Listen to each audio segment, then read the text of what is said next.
Welcome back, everybody. Today I'm going to teach you how to customize ribbon in Outlook. This is a fantastic way to personalize your workspace and make the tools you use most frequently more accessible right at your fingertips. Let's dive in and get your Outlook ribbon tailored to your needs.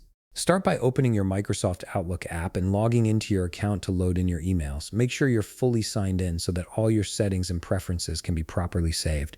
This initial step is crucial because any customization you make will be tied to your account profile. Once your email has been loaded, to customize ribbon in Outlook, start by navigating to your File menu located on the top part of your screen where your tools and menus are located. Click on the File tab. This is your gateway to all the back-end settings and configurations that control how Outlook functions and appears for you. Once the File menu has opened, look at the bottom part of your File menu and you'll see the Outlook Options link. Click on it and an Outlook Options window will appear. This window is the control center for all your Outlook preferences. From this window, look at the left side menu and you'll see the Customize Ribbon tab. Click on it to view the customization panel.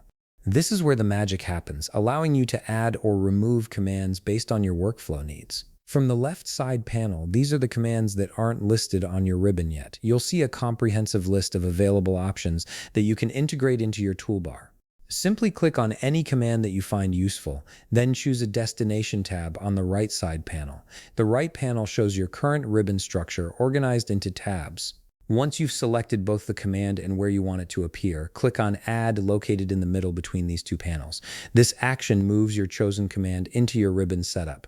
Finally, click on OK to add the new command into your new customized Outlook ribbon. Your changes will be applied immediately, and you'll see your personalized ribbon ready to use. And there you have it. You've successfully customized your Outlook ribbon to match your personal workflow and preferences. If you found this video helpful, please leave a like, subscribe, and see you in the next video.